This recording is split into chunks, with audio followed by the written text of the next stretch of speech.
Um curso em milagres. Capítulo 2, texto 8. O significado do juízo final.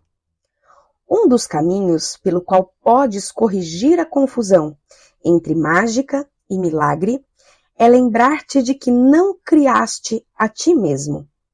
Estás apto a esquecer isso quando vens a ser egocêntrico, e isso te coloca em uma posição na qual a crença na mágica é virtualmente inevitável. A tua vontade de criar-te foi dada pelo teu Criador, que estava expressando a mesma vontade na sua criação. Como a capacidade criativa reside na tua mente, tudo o que crias não podes deixar de ser uma questão de vontade. Daí também decorre que qualquer coisa que faças sozinho é real no teu modo próprio de ver, embora não na mente de Deus. Essa distinção básica conduz diretamente ao real significado do juízo final. O juízo final é uma das ideias mais ameaçadoras no teu pensamento. Isso é assim porque não a compreendes. O julgamento não é um atributo de Deus. Veio a ser só depois da separação, quando tornou-se um dos muitos instrumentos de aprendizado a ser anexado ao plano geral. Assim como a separação ocorreu no decurso de milhões de anos, o juízo final vai se estender por um período similarmente longo, e talvez até mais longo. A sua duração, porém, pode ser muito reduzida pelos milagres, o instrumento que encurta, mas não abole o tempo. Se um número suficiente de pessoas vem a ter, na verdade, a mentalidade milagrosa, esse processo de encurtamento pode ser praticamente imensurável. Contudo, é essencial que tu te libertes do medo com rapidez, porque tens que emergir do conflito se vais trazer paz a outras mentes.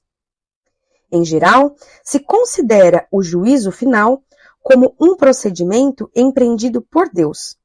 De fato, será empreendido por meus irmãos com a minha ajuda. É uma cura final, ao invés de um acerto punitivo. Por mais que possas pensar que a punição é merecida. A punição é um conceito totalmente oposto à mentalidade certa. E o objetivo do juízo final é restaurar em ti essa mesma mentalidade. O juízo final poderia ser chamado de um processo de avaliação certa. Simplesmente significa que todas as pessoas finalmente virão a compreender o que tem valor e o que não tem. Depois disso, a capacidade de escolher pode ser dirigida racionalmente. Até que essa distinção seja feita, porém, as oscilações entre a vontade livre e a vontade aprisionada não pode senão continuar.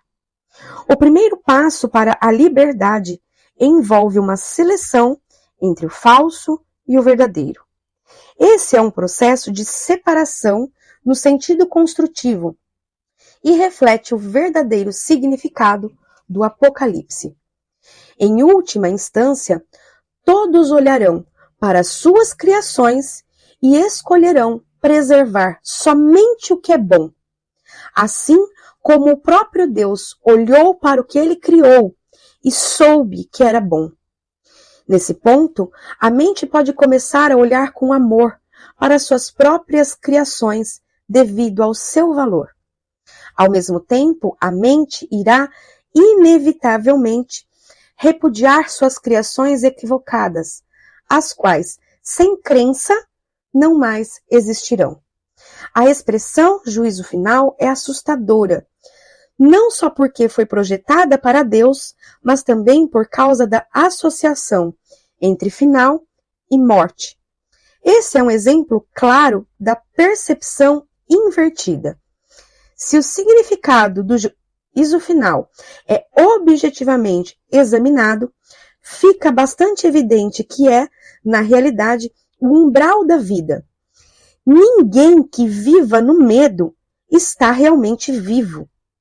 Ninguém que viva no medo está realmente vivo.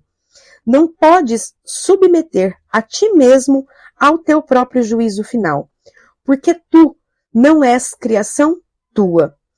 Podes, todavia, aplicá-lo de modo significativo e a qualquer momento a tudo o que fizeste, e reter na tua memória apenas o que é criativo e bom.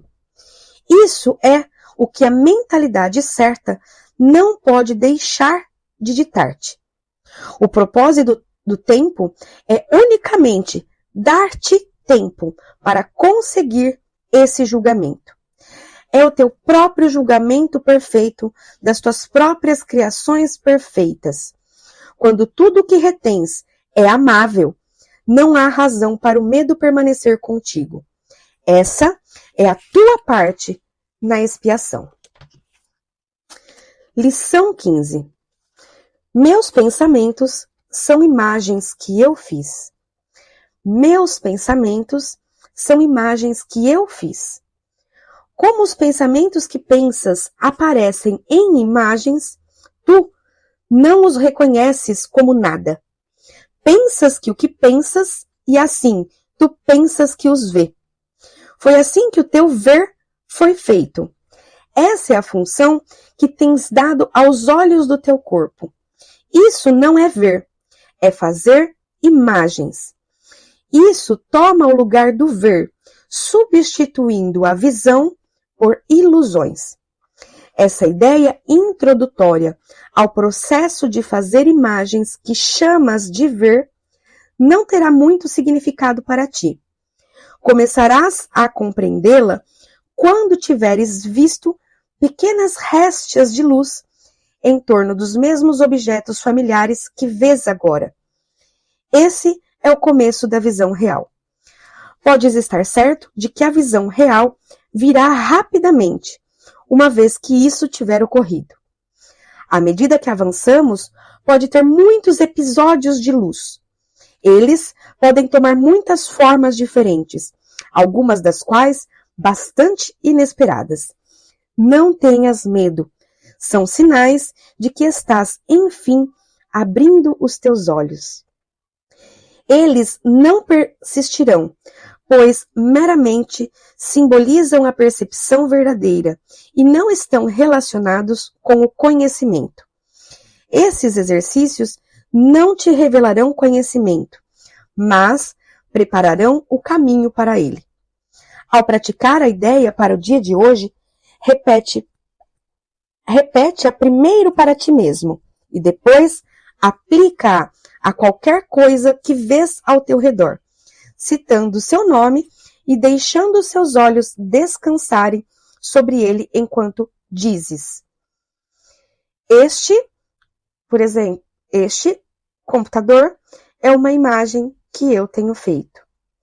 Aquela mesa é uma imagem que eu tenho feito.